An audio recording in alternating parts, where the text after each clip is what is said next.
Welcome to Self-Led Love with me, your host, Bahia Miller. Together, using the powerful framework of internal family systems, we will take on the spiritual and oh-so-human curriculum of becoming radically responsible for our parts and how they show up and grow up in intimate partnership. I'm so glad you're here. Let's dive in.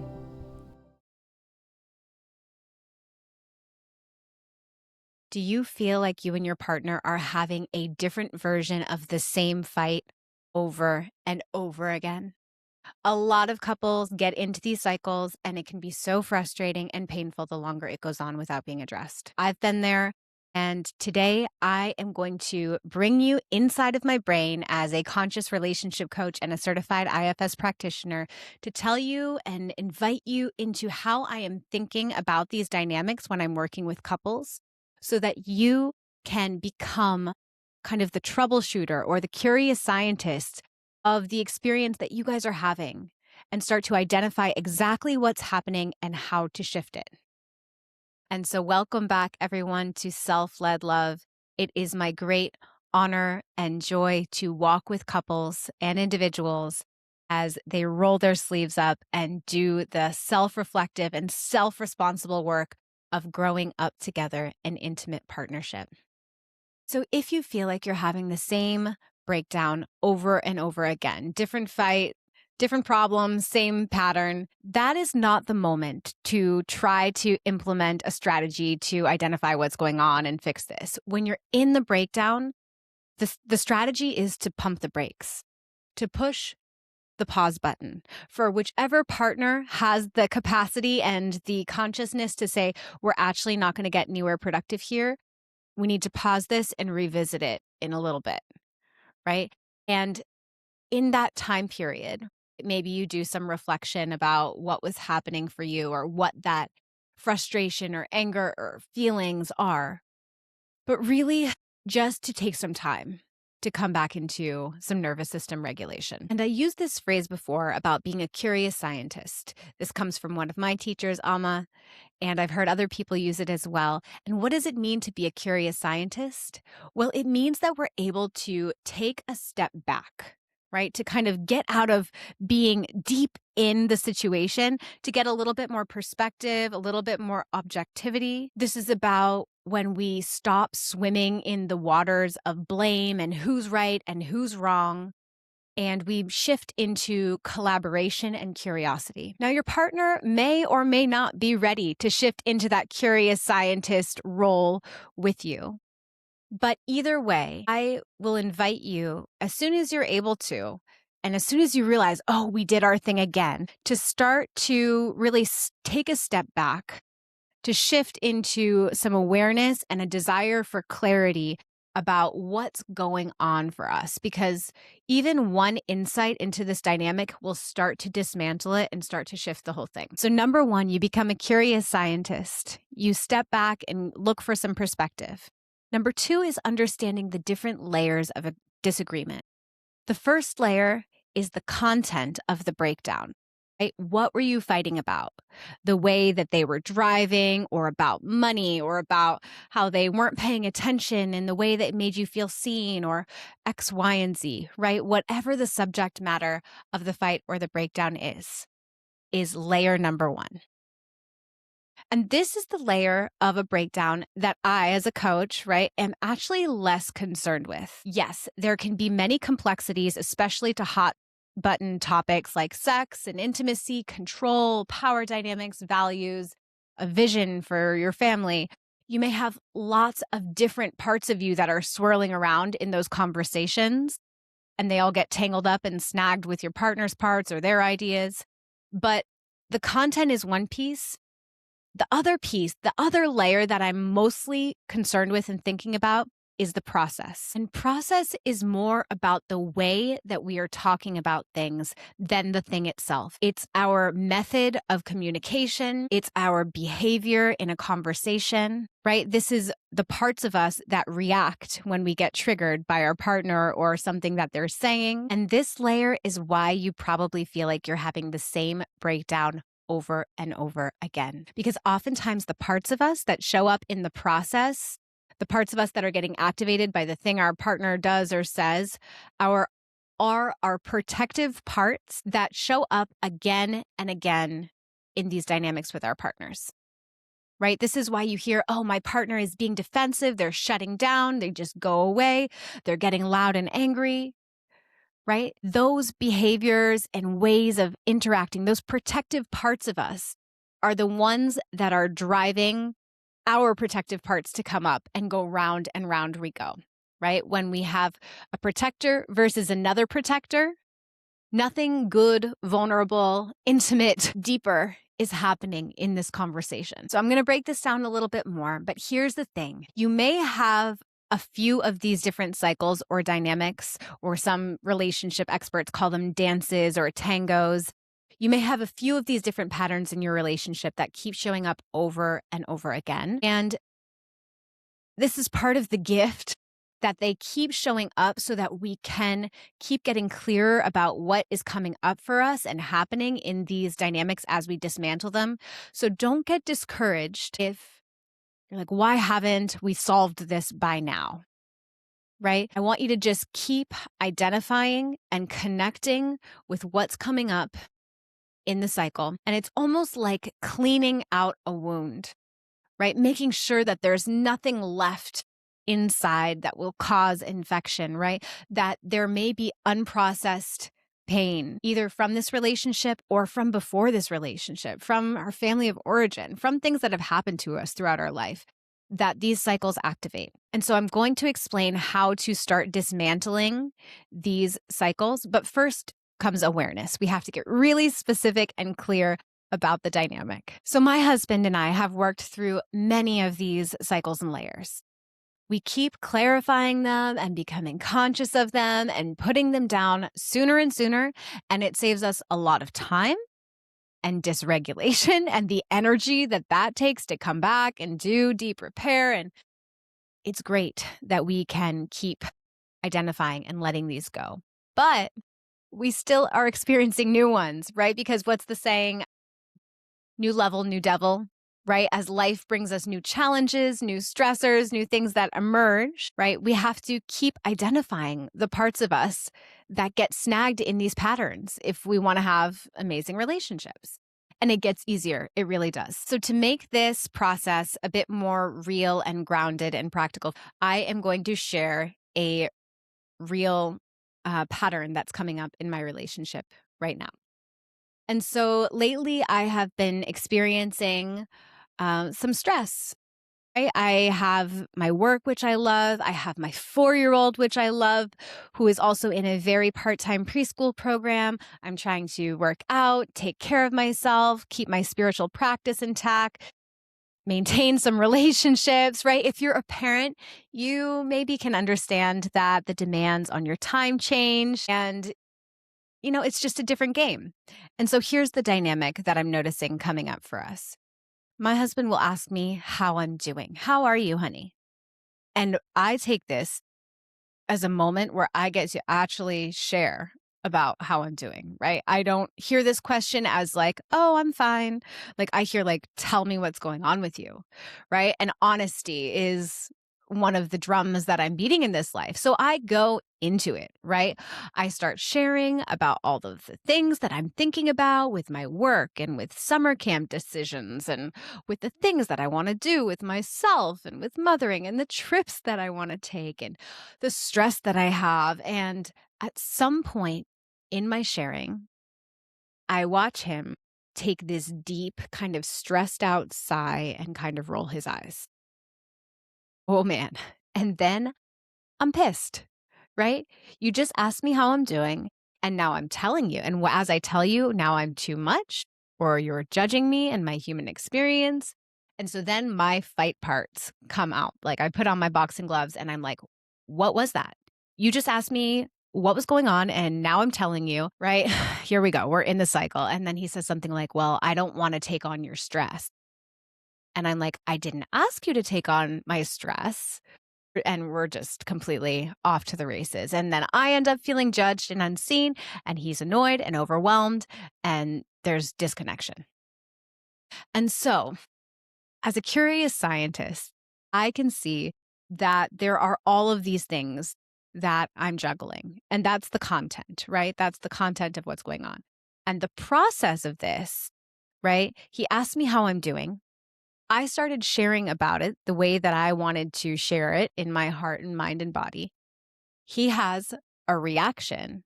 And then I interpret his reaction, maybe correctly, maybe incorrectly, and then I get bigger. So in this dynamic, what I'm noticing is that when he invites me to share, but then rolls his eyes and makes that kind of stressed out sigh, right? A part of me, maybe in exile, a tender part of me feels unaccepted, unseen, judged, uncared for, right? And that makes my protectors come out and get angry and blame him for just doing that, right? I don't have capacity at that point to be curious about what's coming up for him or his experience. I'm just pissed that he asked me to share and now doesn't want to listen, right? I feel like he bait and switched me. And so, right, knowing my husband for so long, I know the history, right? I know that my big emotions or feelings, experiences can be overwhelming for him. I know where that comes from. I know some of that is from long ago, like before I was even in his life, but some of that is connected to me. And knowing that, right, is helpful. And we've kind of developed this shared understanding of each other's histories and sensitivities together over the years. But in the moment, I am not connected to any of that reality, right? So I haven't actually talked about this in depth with him yet about unpacking this cycle, but I probably will before this is released. And as I kind of zoom out and become the curious scientist, I imagine that his stressed out kind of sigh is an attempt to actually just make me stop sharing because he's actually quite an empathic kind of guy to his own detriment. And he probably just needs it to stop. And I imagine that when he shuts down and he gets frustrated and tries to pull away, he's actually, again, just trying to make it stop. And I'm going to check in with him about this and ask if that's what's going on or if it's something else. But, you know, when I get perspective, I can have compassion with maybe his exiles, or maybe he's just feeling overwhelmed, right? Like he needs to get away. Like he wasn't expecting such a full on answer to his question, right? And so I've identified a dynamic here and I have an idea about what's going on for him. And I have an understanding of what's going on for me, right? My protectors that fight and the parts of me that feel too much and unseen and confused about getting asked, but then not having space from it. And so this is all great fun, right? Like, oh gosh, this is like so heady and intense, but we do need to slow down and understand and know and name what's going on before things can start to shift. And here is where that happens because it isn't enough to just name and notice it. Awareness, naming and noticing it is the first part of the puzzle here.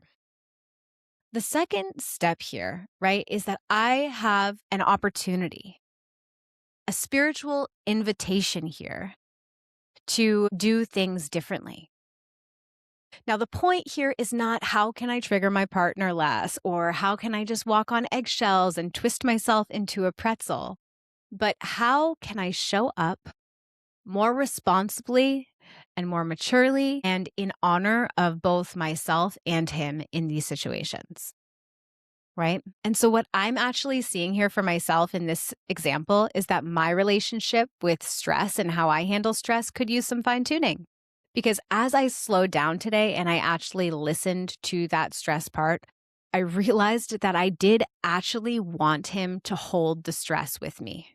Right. When he asked me how I was doing, I was like, oh, right? Great. Here is an opportunity to kind of unload all of this, to not feel so alone in it. I was uncomfortable. I wanted it to stop. So I shared it on full blast, right? Not dramatic or anything like that, but I just like let it rip. And now is that fair to him? Do I do that to other people out in the world? Does anyone like it when we just dump on them? No, right? So the invitation for me is twofold. It's my relationship to stress and then how I communicate about my stress. How do I want to relate to the responsibilities, the juggle of this season of life. Yeah, I want it to be more easeful and less serious. And even though the to-do list will never get done, I want that to be okay. I want it to be okay to drop a ball here and there. So that's an invitation for me to keep growing in this way, right? In between my relationship with me and inevitable stressors of life, right? How can I steward that and be more choiceful and grown up in it? And I don't have the answer to that today, right? But that's a question that I'm going to be sitting with. And then how can I hold that experience with some containment? Not that I won't share it with my husband, but I know I can own it and not spill it and spew it all over him. And so that I don't make him the one that I want to help me, the one that I want to be responsible for getting me out of these dilemmas. Just how can I share about it differently?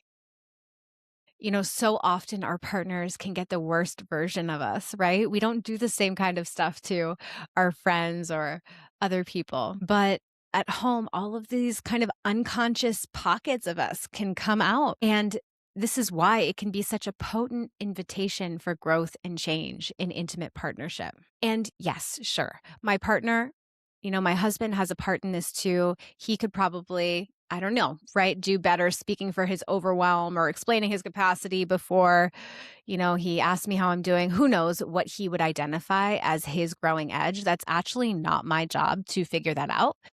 If those are things that I want and need, I could ask for them, right? But there's something for him to discover about what he needs in this dynamic and cycle. And I will bring it to him and maybe we'll have a conversation about it. Maybe he'll identify something that is meaningful to him. And the third part of this, the third part of undoing these cycles is using our creativity together to find the evolution of these patterns. Maybe him and I would create a system of like, do you really want to know? Or do you just kind of want to know, right? Like, do you want the deep dive or just the shallow waters right now? Deep or shallow, who knows? Maybe we could turn it into some kind of playful game next time he asks me how I'm doing. Or maybe I can find a way to communicate about my stress levels or overwhelm in a different way. And when we can step into these creative processes together, that's when things get really fun and juicy and things start changing faster, right? Because it's actually collaborative and creative instead of reactive, right? It can sound like, I don't want to keep doing the same thing over and over with you in these moments. What do we need? How can we interrupt this? What do you want or need from me? And how can we keep it playful? It is a lot to live with another person and to do life together and to build together and integrate your lives and keep the romance alive and do all of the logistics that life is asking for. And the sooner that you can get masterful at identifying these patterns, identifying the process that is holding the content of your communication, and really coming into relationship with the parts of you that get hurt, right? That's not for your partner to solve that hurt, right? It's for us to slow down and come into relationship with ourselves and these exiles and tender parts of our own heart to give ourselves the thing we need. And then maybe, right, we can let our partner in and share with some vulnerability or ask them for something that we need. But it's our primary job first to do that inner work. And I got to tell you, as you keep doing this throughout the years, it just keeps getting better and better. And if you want to enroll your partner in this kind of game curious scientist, like let's break the cycles together, then share this episode. I'll be real with you. This is not my husband's most favorite thing in the world to do, to get all psychological about the dynamics of these moments. But there is a way to do it that can be kind of light and playful. And, he's willing enough to go there with me. And he understands the benefit of breaking the pattern and creating solutions together and the vulnerability and the trust that we have cultivated over the years by taking ownership of our protectors and sharing about our exiles and the places that still hurt. It's it's real intimacy. And we have to go to these places less and less often, which thank God, because it's so exhausting. And one more thing before we sign out today, I realized as I was thinking about this episode, I realized that I think I need to make a follow-up episode for those of you that maybe feel like you have a part of you that feels like it's doing all of the emotional labor in your relationship, because this is actually a really painful place to get stuck. And this is not meant to be an invitation to just like pour all of the work onto you. But this is really just for today, right? An invitation to be responsible for your part in the dynamic, right? To really, like, it's for your own well being and your own liberation and your own happiness that you can mine these situations for your own spiritual growth and development, right? I'm going to benefit by contemplating my relationship to my stress and how I communicate about my stress and how I process stress. I'm going to benefit from that first and foremost. My husband will also benefit from that. My child will also benefit from that. And we are just fine-tuning so that we have more and more capacity for joy and connection and coming back together more quickly. So if what I'm sharing today resonates with you, be sure to check out my self-led love checklist, which is linked in the show notes. And this is a really simple guide to help you identify what is your work to do, what is your partner's work to do, and what is your collective responsibility in a healthy self-led relationship. Because here in the self-led love world, we are in the business of keeping our own side of the street clean and not getting distracted or lost by something that is not our work to do. So thank you everyone for being here today. We'll see you soon.